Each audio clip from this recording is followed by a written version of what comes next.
Now Cinema Saver and CinemaSaver.com is proud to present Radio's Corner with Grady Whittenburg, the voice of the Binghamton Senators. Cinema Saver is proud to sponsor Radio's Corner with Grady Whittenburg. Locally owned, Cinema Saver is Greater Binghamton's best discount theater, showcasing 5 theaters. Cinema Saver shows blockbuster movies at bargain prices.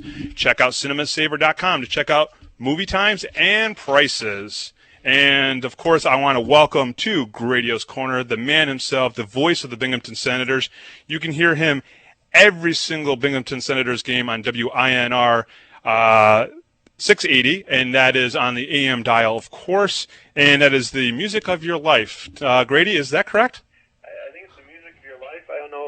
Maybe not your life. It's definitely not of my life. But No, it's somebody's life, but either way, they do broadcast the Binghamton Senators games, and you do an excellent job of doing it. And thank you very much for coming on the show. Oh, no problem, Bob. I appreciate it, and I appreciate the comments as well. It's certainly something I love to do, and you being in radio as well, it truly is a passion and a love, and hopefully it comes out. I know sometimes I'm a little bit down, sometimes the health gets me down, but hopefully it comes through most every night I'm on the air.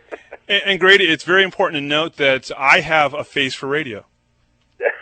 This is why as do most radio guys, me included. Which is great. I think one of the best shots I ever saw in the Press and Sun Bulletin was probably the shot of the back of your head last year when they did the piece on you. That was a great shot and everything. I'm sitting there thinking that's because radio guys have the face for radio. It's kind of the shadowy, nondescript, but you can make out the headset on the bald head. It was kind of a cool thing. I like that picture. It's actually an excellent picture, and I actually have it hanging up here in my studio. So, Grady, there's a lot of things that have been happening in the hockey world, NHL-wise, over the past, probably 3 or 4 months with the NHL owners locking out the players. Basically, the way I look at it is when baseball striked back in '94, it really put a dent in baseball. I honestly think that it's going to do the same thing, not in Canada, but more in the United States. What are your thoughts on the lockout? Well, definitely. I think, I don't know, the minute or the second or the day, whenever the first NHL game is played again, I think you're going to see full rinks north of the border in Canada. It's so much different up there, and if folks haven't had a chance to travel, or if they haven't had a chance to learn of hockey history, particularly in the NHL level, it would be really neat to take a trip into an NHL city, a town, even a former town like a Winnipeg, Manitoba that now calls the AHL their home, or Edmonton right now. They don't have an NHL team, but they have an AHL team, and get a taste for the passion from the fans and the media. Really, the media perspective, I don't know, I wouldn't say it drives the fans' interest, but it's like SportsCenter down here on ESPN, when it's NBA highlights wall-to-wall during the wintertime, even if the NHL is going on. The NHL does get some play, but not nearly as much as NBA basketball and college basketball. Well, it's that type of passion that fans south of the border have for college basketball and the NBA. You take that passion, and that's what the NHL is all about in Canada. It's really quite something that you can't really explain. You have to experience it, and I think the lockout, it may leave a few bitter, a little bit bitter taste in some people's mouths. I think by and large they're going to get the full arenas back right away. It's part of their fabric. It's part of their upbringing in Canada. Down here, you brought the baseball strike, and that's somewhat of a good analogy, but unfortunately in hockey in the United States, they don't have that type of wiggle room. They didn't have a solid fan base to begin with. It was very fragmented. It's very much of a niche market south of the border, even though with the expansion of both the NHL and minor league hockey throughout some non-traditional hockey markets, it's a situation where I'm in the hockey world, and I don't hear much about the lockout here in the States. I don't know about you, but it's kind of scary that people really don't talk about the lockout. When might it end? How are the players feeling? You don't see a whole lot of publicity about that, and you're talking to a guy that's in hockey. You're talking about an AHL broadcaster, and that is somewhat disturbing because once the NHL starts playing again, and they will someday, the landscape may be vastly different, whether it's this year, which I personally don't think it will be, or it's September next year, maybe middle of the season next year when they finally decide to pick it back up and hit the ice again. I think a lot of people south of the border are going to say, who cares?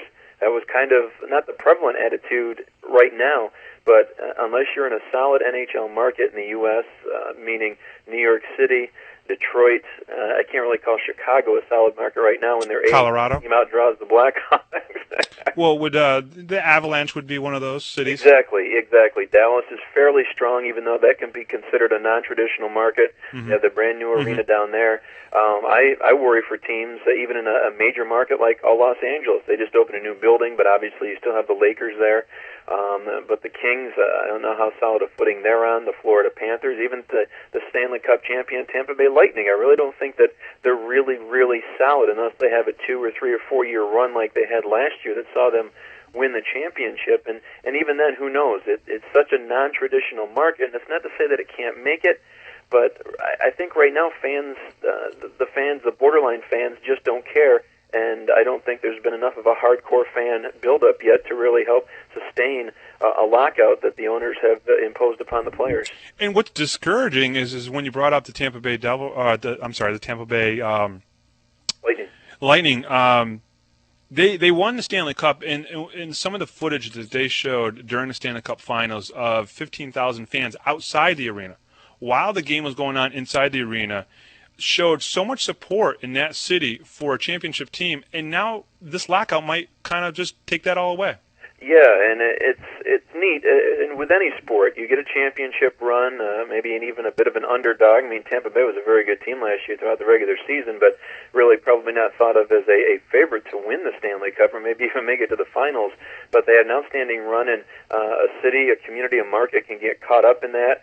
And it's a great thing. It's good for them to get caught up on it because I think marketing hockey in the U.S. on TV just really doesn't cut it at this point in time until the use of HD TV becomes widespread. And even that, I don't know if that's going to be enough to continue to market the game via television outlets and what little television national contract that the NHL can get from U.S.-based networks. But you have to see a game in person. You have to be a part of that experience, and I think that certainly is a key part to cultivating a fan base. But as I said, that was just a one-year run, and the deeper you go into the playoffs, the more people get on board. And I think it was a great thing to see tens of thousands of people outside the arena that couldn't get in, and that certainly does make it a priority. Maybe had the season been played this year to get tickets, I think it would have been a good gauge to see if Tampa Bay was a type of for-real market. They win the Stanley Cup championship. Would they have that carryover and see a bump in season tickets, and would their average attendance be near capacity in a sunshine city in the wintertime where there's so many other things to do other than to go inside a building and watch a sport played on frozen water? But it is scary when you take a look at the support that they could have had, and the season is just going up in smoke. Before we move on to how the NHL lockout is actually affecting the American Hockey League and maybe even the European leagues, the NHL has a hard time marketing its players, and I think one of the differences with the NBA, Major League Baseball, and football, the NFL, is that they're able to market their players. So when you have someone who's an average fan, they're like, oh, I know who Shaquille O'Neal is. Oh, I know who Derek Jeter is. In hockey, they don't have that right now. They don't have the Mark Messier and the Wayne Gretzky that goes out there and people go, I know exactly who he is. That's part of the problem. Would you not agree? Oh, definitely. And I think there are some young stars that are marketable, but it's tough to distinguish when you're so close to the game and you are one of those hardcore hockey fans. Mm-hmm. You're a broadcaster, you're an executive staff member of a minor league club or even an NHL club. It's hard for you to kind of step back and put your shoes into the average Joe who's a sports fan out there who can recognize a Donovan McNabb or a Brett Favre or a Tom Brady in the NFL. A Roger Clemens, those type of players in baseball, and you mentioned basketball, even NASCAR. You don't see the face of these drivers as far as when they're competing, and that sometimes is one of the things they say about hockey. Well, geez, they put helmets on all the players and visors, and nobody can distinguish themselves. But NASCAR does a pretty good job of marketing itself. I think you'd agree with that. And as far as hockey, it's hard to. They don't have much exposure to begin with. Their national TV contract is next to non-existent. They have a handful of games on a national cable network, and it's really left up to regional TV markets, or outlets rather, the Fox TV outlets type of things to market their teams to their specific fans. So their fans, for instance, when Mark Messier was in New York, you could market him in the Big Apple and surrounding areas. And a situation like that, Steve Yzerman in Detroit, you can market that type of player, your fans are going to recognize him. But if you're talking about, the average Joe in Iowa, they're going to have a professional hockey team next year here in the American League in Des Moines, Iowa, but are they going to identify with Steve Yzerman, Mark Messier? They may know the name in passing, but are they going to say, hey, that's going to make me enough to pay attention and be a fan? And I think that's where it's tough. It's a non-traditional sport, and I guess being an average white male, it's a sport that is attractive to the average white male. Sure. In northern winter-type markets, whereas you take a look at the NBA, that's more of an inner-city type of attraction to those types of athletes. That's where the players end up usually coming from. They come up through the ranks and playing college ball in the cities and moving on to the NBA, and people can relate more to those types of people, football players and basketball. It's hard to relate to a hockey player. It's a very such a specialty sport, and it's just not mainstream enough. And I'm at a loss and scratching my head on how to think of how the league can do a better job marketing, and apparently they're at a loss too, because they're still struggling to find that right hook to get people to get caught on their game, which I think you'll agree, you go in person, you see it, you're going to get hooked. You can't get hooked on TV, you can't get hooked if you don't know a big name, but even if you don't know those things, if you go to a game, it's pretty easy to get caught up in the emotion of a hockey contest for 60 minutes. Until I took my wife to her first Binghamton Senators hockey game, she had no interest in hockey at all, but when she saw it live, she's now going every game with me this season. So it definitely does make a difference when you see it live. Unfortunately, marketing it on TV has been very tough. I think ESPN has lost money doing it, Fox lost money doing it, and they just don't want to touch it now. No, it's not profitable, and nowadays it is all about money.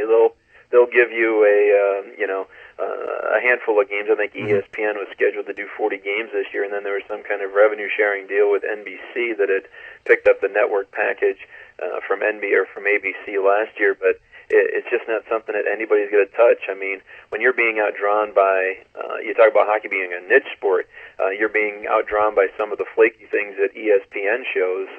It's not a good sign for your professional hockey league, and even in some circles, they don't even consider it one of the big four anymore, with football, baseball, and basketball being the big three. The big four, now you could probably throw NASCAR in there. That could be the fourth. Yeah, definitely. I mean, hockey really isn't even on the radar screen, and it pains me to say that, being in the world of hockey and working in the profession.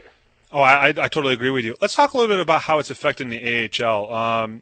There's a lot of guys playing for many teams. Obviously, most everybody knows about Jason Spezza playing for us here in the Binghamton Senator land. But there's guys that are being affected by this all throughout the world, actually. Over in Europe, there are guys who have been playing over in Europe who are losing their jobs because NHLers are going over there. With the NHLers coming down, a guy who you just saw yesterday, David Heimovitz, comes up for a game because we've got a couple injured players. He's the type of guy that if the lockout wasn't going on, he'd probably be with his team right now. Yeah, I spoke with David yesterday. I actually did a little sit-down interview with him that aired during our game in Philadelphia, and brought up that very point. And while the trickle-down effect was good for Binghamton fans, or at least we hope it will be in the long run, and I'm sure we'll touch upon that a little bit later on during our discussion here today, but it should be good for Binghamton fans on paper when you take a look at Anton Volchenkov, Josh Langfeld, Brian Pothier, Antoine Vermette, and Jason Spezza. Those are five pretty darn good hockey players in Binghamton this year. They have yet to really hit full stride and make a full and lasting contribution to this team, and hopefully push them to the top of the East Division, or at least be in the thick for the division title when 80 games is said and done during the regular season. A lot of other teams have one or two bodies with Binghamton with those five, and you throw in everyone else that has one or two, and it definitely has a trickle-down effect. It's good for the teams in the AHL that the NHL lockout occurred, as silly as that may sound, because the NHL cannot afford to commit this type of suicide that they are right now, because the fan base is dwindling, especially here in the States, as we talked about. Right. The trickle-down effect, it's good for the AHL, but it does affect a player like David Heimovitz. It affects many players like him, because those opportunities to play in the AHL, they really dried up with the way things came down this year from the top of the NHL. And while David Heimovitz says he's very content to be playing in Richmond, it's a great situation. He's off to a great start with 13 points in 13 games down there. He'd rather be playing in the AHL. If you're not shooting and you're not desiring to play in the next level up, then you really don't have much need to be in a pro game such as David Heimovitz is. But he has that drive, and the end part of our conversation was, should the NHL pick up and start playing, whether it be this season or next season? Does he anticipate, even at age 30, that he'll still have a shot at coming back to the AHL? And I got the impression from David that he had a few things cooking out there, but with the NHL lockout occurring mid-September, he had to make a decision, and that decision was to go with the UHL and the Richmond River Dogs and let the cards fall where they may. As it turned out, the lockout did occur, so most likely his opportunities were not going to be there, as they haven't been for a number of other guys. As a result, even though guys that are used to playing in the upper levels of the minors, they're now in the UHL, in the East Coast Hockey League, and it's good for that league and their fans as well. So it's kind of a double-edged sword, depending on where your perspective is and where you're coming from as to whether it's a good thing or a bad thing with that trickle-down effect. And the attendance has definitely felt some sort of boost because of the fact that the players are down here. Yeah, I don't know if we noticed that much in Binghamton. Attendance may be a little bit ahead of last year at the same point, despite a very home-heavy early portion of the schedule, and the team's done a few different promotions early on to try and get a few more bodies in the house. Sure. You would think that it would be more, and I'm kind of surprised as I look at the numbers. Rochester being an hour away from Buffalo, their parent club in the NHL, they've had a few good crowds, but their attendance really hasn't jumped up. In fact, there was an article in the Rochester Democrat and Chronicle a couple of weeks ago, their Halloween night game. They announced 4,500. Their beat writer, Kevin Aklubsha, focused an article on the attendance in which he thought really there's about 15 to 1,600 people there. That kind of surprises me with Rochester's proximity to Buffalo. Hartford has had several nice crowds. Overall, I personally haven't noticed an appreciable jump in attendance, and I think, one, it's early in the season. The minors never really draw that well early on. I know in Binghamton you compete with high school football and things like that, and attendance usually starts to steamroll about this next coming week with Thanksgiving, the home game there, and it kind of picks up from there as far as the local perspective is concerned. And I think that's the same for most teams. Once you get into the holiday season, you're a little bit lull before Christmas, and then once you hit New Year's, and it all picks up again right down the stretch run. So I don't know right now if the AHL, with the impact that some NHL players, having been in the league, have bumped the numbers up a whole lot. I know teams have tried to market around that. Sure. Certainly done that as well. I think people, knowledgeable hockey fans in Binghamton, they're going to come out anyways. They support their hockey, good, bad, or otherwise, and that also gives them the right to voice their opinions, good, bad, or otherwise, and things aren't going well. As far as the jump in attendance, haven't really noticed a whole lot. I thought it would be more than it has been, but maybe that's still to be determined, and we'll see a little bit of a bump down the road. Yeah, I totally agree. Just in two short words, or in just one word if you can do it, can hockey ever be strong in the U.S. after the lockout again? Short term, no. No? Long term, possibly. Yeah. For me, I say no in the short term, like you said. I think in the long term, if they can learn or find a way to market the players, it's possible. Market the players, and unfortunately, baseball was talking about a couple of years ago with Minnesota, and I forget what other team they may have been discussing about contracting. Maybe it was Montreal, since they're moving to D.C. now for next year. But the NHL, I think, to be stronger, they have to contract, and it's unfortunate to say that. And I think I don't know what franchise, we kind of touched upon it too earlier, but I think they grew too fast, and I think some of the minor leagues have also grown too fast. And when you do that, you don't really have control over the product, and I think the product becomes diluted. The fans can see it, what fans do come out, and it makes it that much more difficult to market when you have a very, very average team, or what may be considered a upper average to outstanding minor league team if they were playing at the minor league level, but they're not. They're playing at the NHL level, and you're talking big bucks. You're either making or losing, and I think contraction may be a small part of the solution once the NHL lockout does end. Well, let's just agree on one thing right here and right now. The only team that cannot contract is the Ottawa Senators, as long as we're affiliated to it. There you go. I like how you think. that works for me. Let's go into the performance so far through the first 15 games. I've seen everything except for all the away games. You've obviously witnessed every single game. The team has had players who maybe haven't gotten into their stride, like you said. Players like maybe even a Ray Emery, a Josh Langfeld, Charlie Stevens, a Pat Kavanaugh, guys like that. Is it too early to really say, hey, when are these guys going to start jumping into gear? It's never too early to say that. Okay. I think when you look at the roster and even some other names that you didn't mention that have finally come around as of late, and I guess we can be honest and say Jason Spezza. Sure. He was very slow out of the gates. Sure. Now leading the club with 17 points through 15 games. I think he's starting to produce the way he was expected to produce. Does that mean his game cannot get better? It certainly does not mean that. I think he can play a lot better at different times and not take a shift here and there off. I don't think a good player, a player that should be setting an example, can afford to take a shift off. And to me, sometimes it surprises me when you're talking about pro athletes, and that could fall for any of the names that you mentioned, lacking for motivation. I'd gladly switch paychecks with them any day of the week. Exactly. I'd be very amply motivated, but the fact of the matter for some of these guys, not all of them, the NHL isn't going on, and that is their motivation to either have been in the NHL already, which we named the 5 names earlier, or guys that are trying to make it to the NHL, Ray Emery, Charlie Stevens, Pat Cavanaugh, guys like that. That motivation isn't there, but still you're a professional athlete, and you need to dig down deep and try to find that motivation, because there are pretty high expectations placed in this club as a whole this year. As far as underachievers, numbers-wise, I think you listed a pretty good set of players right there that haven't produced yet. Is it too early to push the panic button? Probably, but it's not a favorite saying because I really like it and like thinking about it, but it's applicable. And we're 15 games into the season out of an 80-game regular season, but it's getting late early, if you know what I mean. Oh, I do. And let me throw a stat at you. And this stat alarmed me when I looked at this earlier before the show. Brian Pothier, 59 shots. Jason Spezza, 37 shots. That's an alarming stat. Yeah, I think you also got to take into consideration when you're talking about a power play point man, and that's what Brian Pothier is. It's kind of funny you do bring that up because Christoph Schubert had 2 goals on Sunday in the overtime win against Syracuse. And then he had 6 shots yesterday against Philadelphia. I was going to say, it seemed like he had a lot. It seemed like he had 12 shots. He was just firing from every angle, which is good for him. He's got a heavy shot.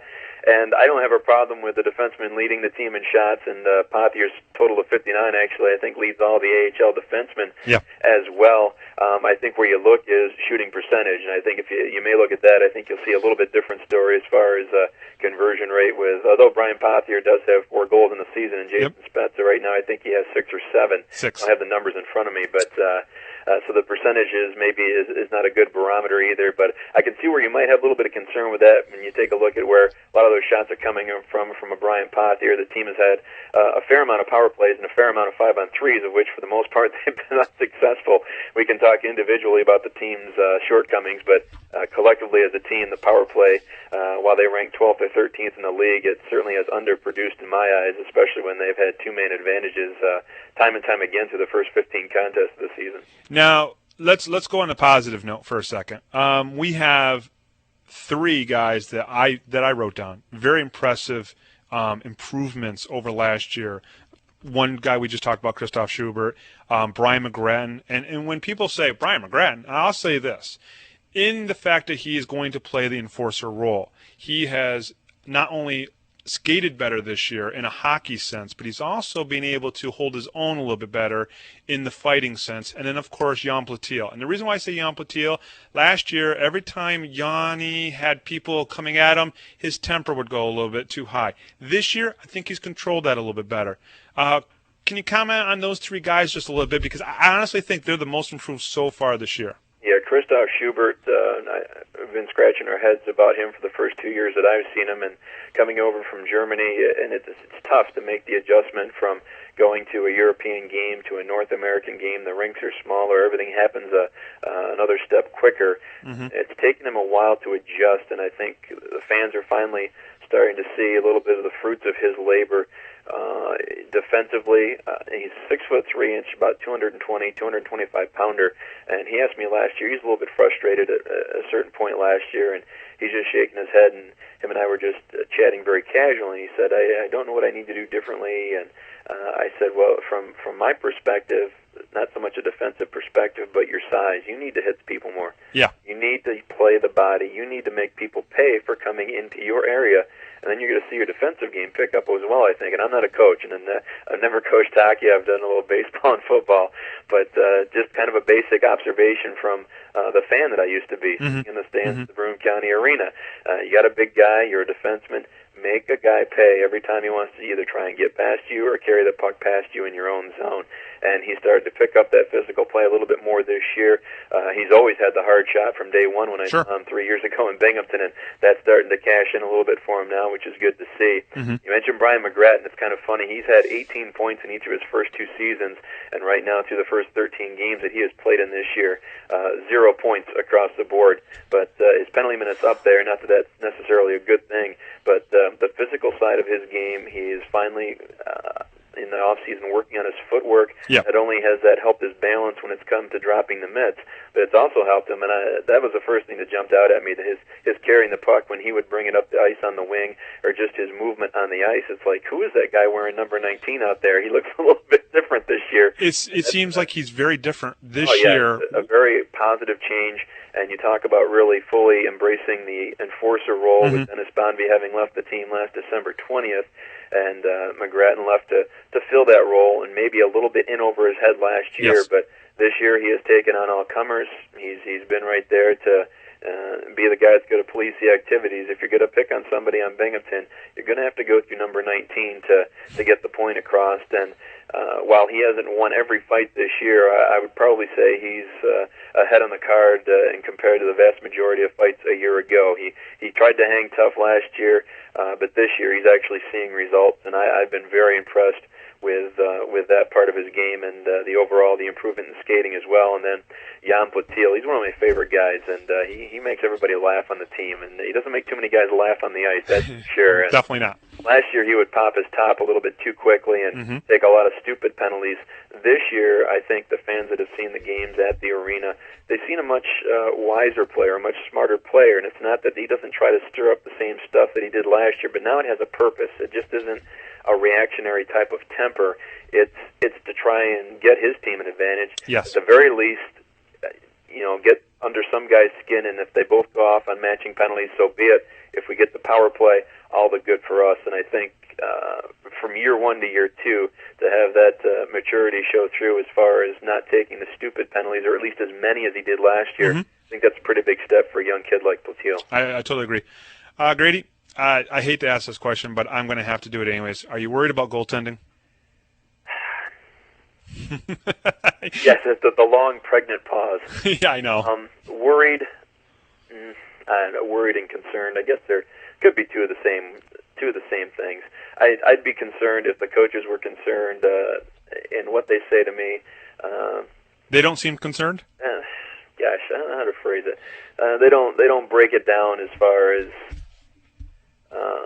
this, and this, what needs to happen.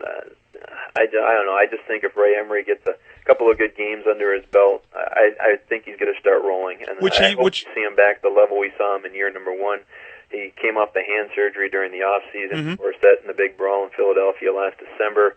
And his game really wasn't quite the same after that. I thought he had a pretty decent start last year. Right. And the team member could really hit a hot streak in the second half of the season to really secure a better seed in the East Division for the playoffs. He's a guy, too, that needs to mature. I think he's matured to a certain extent this year.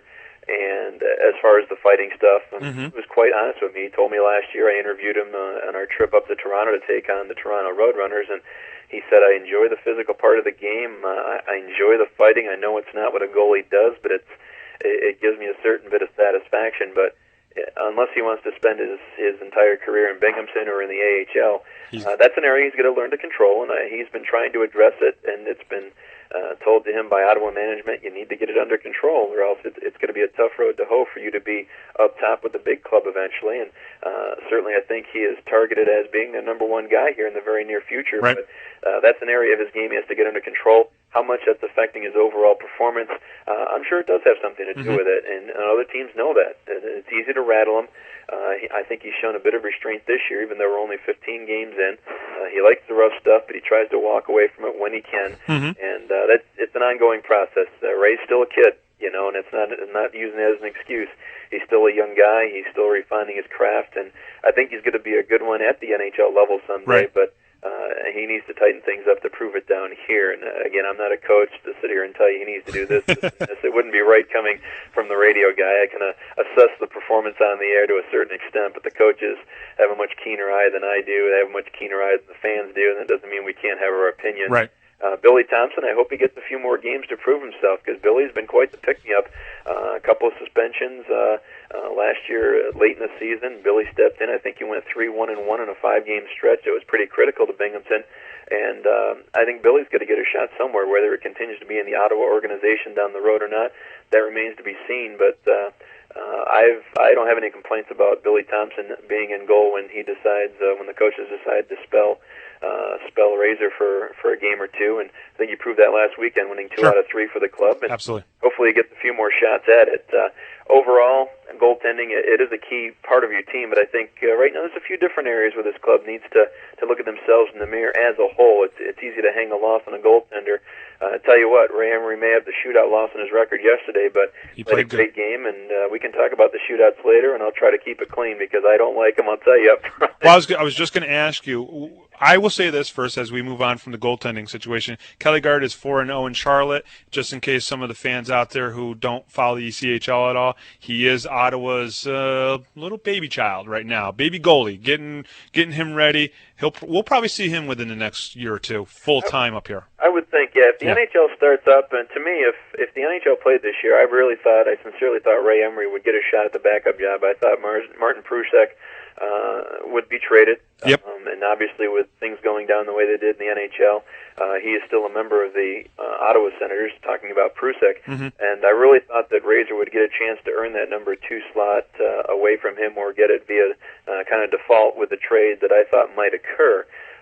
So that means Kelly Gard definitely is a part of the foreseeable future in Binghamton. And I interviewed Ron Lowe, the Ottawa Senators goaltending coach, up in Hamilton last Friday night, and Kelly had you mentioned him being a baby in the system. He has a little bit of baby fat on him, as Ron Lowe said. He had a little bit of a weight problem in the season, and he had the same thing when he broke into the pro game in the late 60s, early 70s. And one of the scouts told him the biggest obstacle he has to getting to the NHL is called a knife and a fork. So they're hopefully going to have Kelly Gard on a pretty good nutritional plan, and obviously he's off to a good start down in the East Coast Hockey League, and wouldn't be surprised to see him get a few games up here in Binghamton, probably in the latter half of the season. But that's just that's just an opinion on my end. But I think we'll see him skate a couple of times in Binghamton before all is said and done here in 04-05. Okay, Grady, both of us agree that the shootout's just it's just not it just shouldn't be in professional hockey, at least in my opinion. They want to put it in because they think it's going to help build excitement. I know my wife loves it. She absolutely loves it. I don't get it. She's a diehard baseball traditionalist. She likes things the way it should be in sports, but she loves the shootout. But let me ask you a question. On a positive note, what is the one rule change that you do like? Rule change that I do like. I'm not crazy over any of them. I'm just looking at the list here. I don't know. I don't dislike any of the other ones, but I don't have a strong feeling in a positive way about them as well. But the shootout, I absolutely detest. I mean, your wife, you talk about her love she loves baseball. How would she like it if we were tied after 9 innings and then we had a home run hitting contest? Maybe she would like that. I don't know. I wouldn't. I told her, I said the same exact thing to her, and she said, well, that would never happen because they can break ties in baseball. Well, you can in hockey. Let them go longer. Baseball, you can keep playing all night. Exactly. That's that's why I just don't understand this rule change. Market the players. Do not change the game the way it's played, the way it's been played forever. Yeah, I think the shootout is one of the worst things ever, and I was kind of joking about it at our staff meeting this morning. We have an agenda. Our general manager puts that together. Then at the end, we have a category called Other, and we go around the table. If anybody wants to talk about something that wasn't brought up, they can bring it up there. And my turn came up this morning, and I said it's really not a matter for discussion or an issue within the hockey team, but I said, I'll tell you what, shootouts are a pretty crappy way to end a pretty good hockey game. Yeah. And that was the case in Philadelphia in what should have been a 1-1 overtime tie. To me, there's nothing wrong with a tie. Yeah. You played 65 minutes of hockey, and some people that aren't familiar enough with the game, they'd say, hey, wow, I paid my money, and there's no resolution at the end. Shootout, marketing gimmick, the AHL likes it. I can kind of see. Do you remember the 0-0 tie last year? I thought it was a great game. Best game of the season in my books. We went up to Syracuse. We sat down, watched two great goaltenders, two great defenses. The offenses were just shut down completely. It was an amazing hockey game, and for it to end any other way would have been a travesty. Yep, and I wouldn't say the same thing about a soccer game, a 0-0 soccer game, because how many good scoring chances are you going to see in a soccer game? Exactly. I'm not a soccer fan, but I think a 0-0 tie in soccer is vastly different from a well-played, crisp 0-0 tie in hockey, or a 3-3 tie, or a 1-1 tie. It's some of the most entertaining games I've seen are low scoring. You don't Sure. need. I think you need a ton of goals for the average fan or the borderline fan that's testing hockey. You need that to get them hooked, unfortunately. And I'll tell you, nothing. I don't know if you were at the shootout a few weeks back against Albany, and I'm sure you came to a few during the BC Iceman Day. And the building, the joint is jumping. Wow. I think it's a cheesy way to end a game. It comes down to a skills competition. Win or lose, I hate it. We're 1-2 so far, and you can take all 3 games and chuck them out the door as far as I'm concerned. I take the 1 point in the standings and go home, because I talked with the coaching staff in Binghamton, and both of our shootout losses so far have come in divisional play. Yep. Wouldn't it be a shame if it comes down to the final game of the regular season and we ended up finishing a point behind Philadelphia or 2 points behind Philadelphia? We end up with just the 2 shootout losses on the year. You know, take your difference, however many shootout losses you end up with. That's how many extra points the team in front of you got that year, and it's not a good way to do it. And I can't ever picture the NHL doing it. That's too gimmicky, and if they do it, I would be totally shocked. But hey, that's why you play things in life, because nothing's guaranteed. Agreed. Let's take a look at yesterday's game against the Philadelphia Phantoms. The Phantoms were on a 10-game winning streak after losing their first 2 of the season. How in the world did the Binghamton Senators play well enough to take it to a shootout? Well, I think fans that saw the game on Saturday night against Philadelphia, you saw Binghamton play a pretty good first period. I thought overall the game, they didn't play quite as well as the game went on. They played a good first period.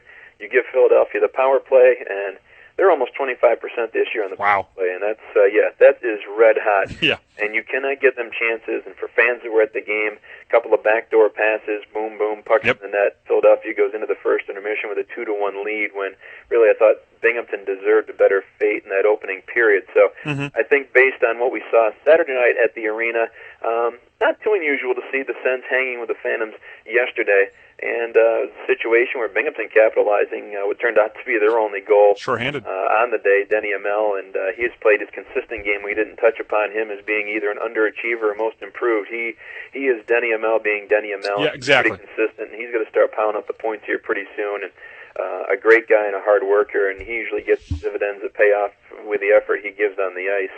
And shorthanded goal, Binghamton held that lead to late in the second period, got into a little bit of penalty trouble, but before that the Phantoms were just really pouring it on. Binghamton was caught back on its heels, and they couldn't get the puck out of their zone to save their lives.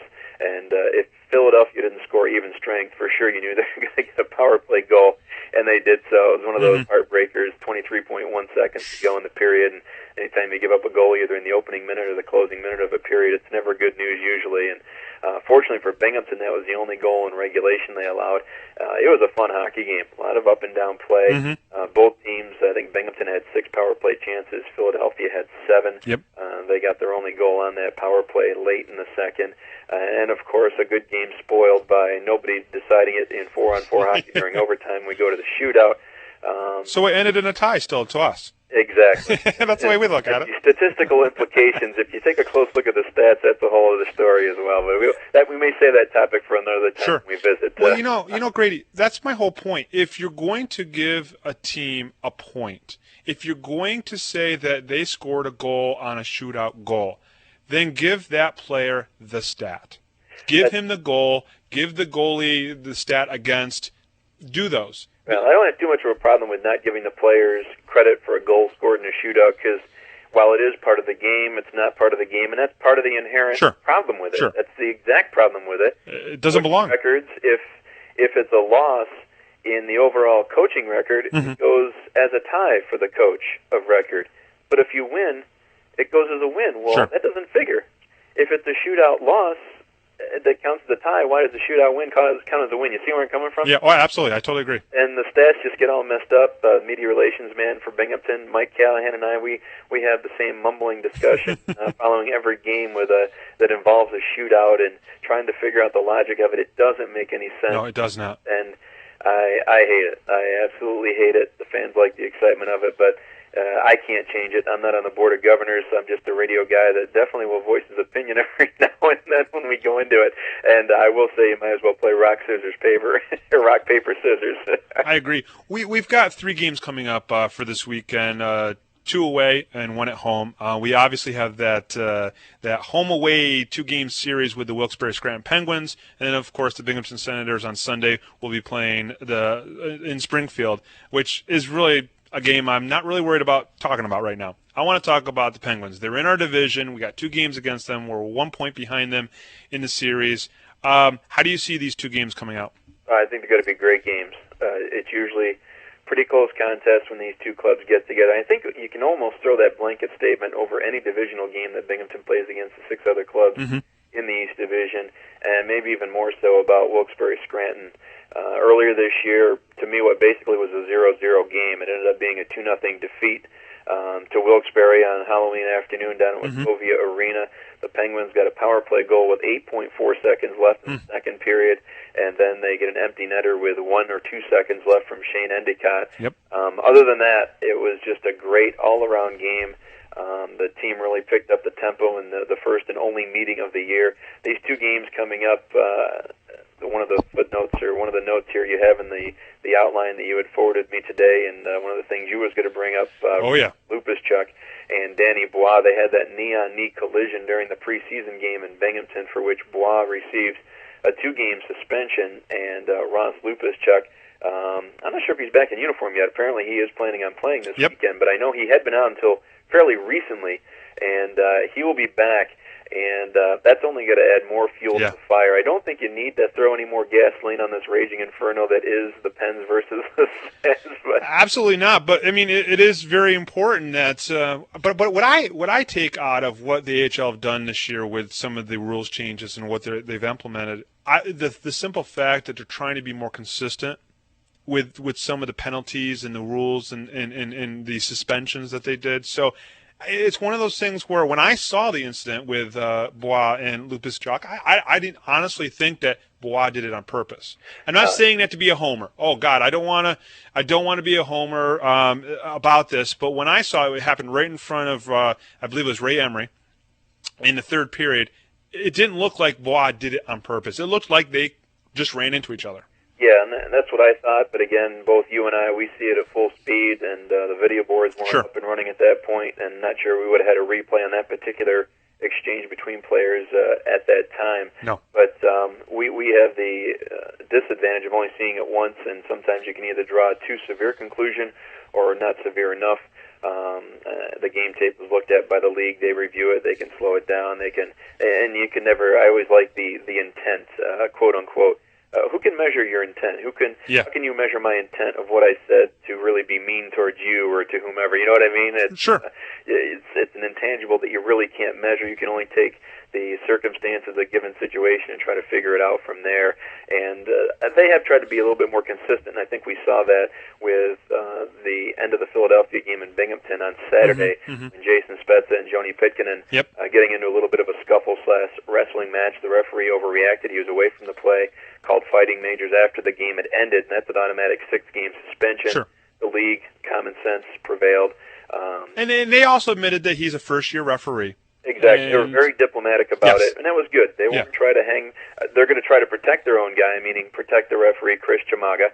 Absolutely. And, but at the same time, acknowledging that he probably didn't make the right call, and the league did the right thing. They made it right, and I don't think people have a problem when you look back on something and you change it and say, you know what, that wasn't right, let's change it. But if you try to act high and mighty, we're the AHL office, this is the call our referee made, we're going to stand by it, then you come off as being a little bit pompous, and fans don't like that. Not that fans are going to have much say in a decision that could have been made like that, but I think the league did the right thing in that instance. And going back to kind of talking about penalties and trying to call the rule books, I personally haven't seen much of a difference in the game Binghamton has participated in as far as some other games you see a ton of power plays, and I'm not saying I want to see a ton of power plays, but I see guys still tackled, still dragged down, still hooked down. I thought that was the emphasis during the preseason in videos that were shown to both the players, coaches, and referees. Here's what we're going to call, here's how we're going to call it, and that's the way it's going to be. Right. I'm sorry, I haven't seen it. I don't know if your viewpoint differs, but I just haven't seen that on a consistent enough basis yet. I've seen more of a consistency on how they're penalizing and how they're suspending people. I do agree with you that they're not calling the things that they should be calling. You mentioned in the game yesterday where Denny Amell was tackled, basically tackled, and no call. Yep. And it happens way too often. I mean, if you're going to call the rule book, call the rule book. Yeah. And if it means 19 power plays a game for one team, the players are going to learn eventually, and that power play number is going to go down to the normal 6 or 7 in a game. You have to call it to get the players to learn it, to know what to expect. But part of the problem is each referee has a different perspective. We're all human beings. We're all different. We see everything differently.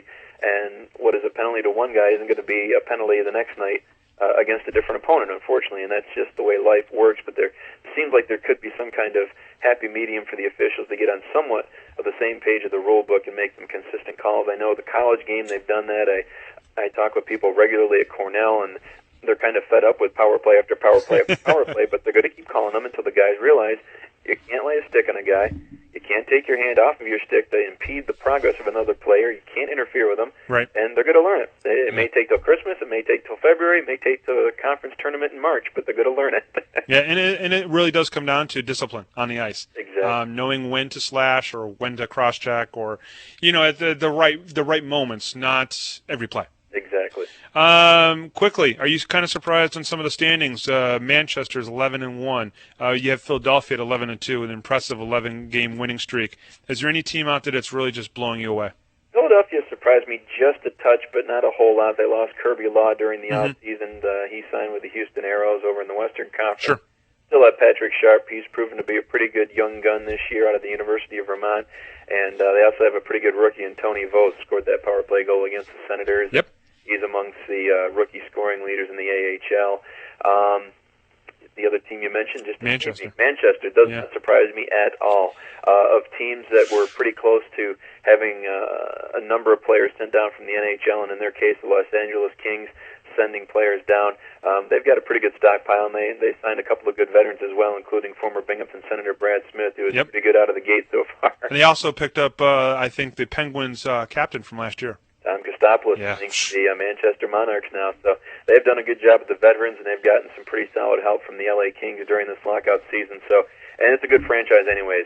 They've done a great job there. I think this is their 4th year in the league, and they've been at or near the top of the division standings, whatever division they've been in during that time. And right now, they are off to a red-hot start. Hartford also has been helped by the New York Rangers during the lockout. Yep. No surprise that they started off the season on a name. And they're getting a big name coming back. Excuse me? They're getting another big name coming back, Jimmy Lundmark. Yes, they lost a couple of defensemen going to play in Russia, I think, or Russia and another over in Europe for whatever reason. But getting Lundmark back, that team is going to continue to be strong. Out west, Milwaukee is off to a red-hot start, and I would expect that from the defending Calder Cup champions. Absolutely. I agree. Of course, Grady and I went long. I expected about 25 minutes, and, of course, we almost doubled that. That's not a surprise for you and I when we talk about hockey in any sense. No problem. So I'm obviously going to let everybody go. This was our first show. Very glad to do it. Glad that Grady is on board with us. It should be a great time throughout the season. Of course, we won't let him go so long next time. Typical radio guy, never know when to shut up. Yeah, exactly. Well, no, I wanted to hit on some major stuff for the first show, talking about different things with you, which was very important. And when we really get into the meat of the show starting next week, we'll talk about the actual games more and about the players' performance and things of that nature. So for Grady Whittenburg, and now, of course, you can listen to him every single time the Binghamton Senators play. If you can't be at the arena, I'm gonna do it like you do it on the radio. If you can't be at the arena, listen to him on WINR 680, Music of Your Life. Music of Your Life. I said this to my wife, and she's like, this is not my music. This is not my mom's music. It's music of somebody's life that's 6 feet under right now. Exactly, but 680 WINR is the home for Binghamton Senators Radio. Of course, the voice of the Binghamton Senators is Grady Whittenburg. This is Grady's Corner, Gradio's Corner, and of course, you can email me at Bob@binghamtonhockey.net, and I think Grady's yours is Grady at radio at BinghamtonSenators.com. That's right. Drop me off a comment. I would appreciate hearing from the fans. I always love to know what the fans are thinking. Great. And so until we talk to you guys next time, go Sens go, enjoy the games, and I'll be down in Wilkes-Barre to catch that game. They're not going to catch me in Springfield. I'm not going anywhere near Boston land. Just not going to do it. Either way, until the next time, we'll talk to you guys later. You've been listening to the Power Play Post Show, brought to you by BinghamtonHockey.net, featuring Gradio's Corner with Grady Whittenburg, the voice of the Binghamton Senators. Join us each Thursday night for a look into the AHL's East Division and your Binghamton Senators.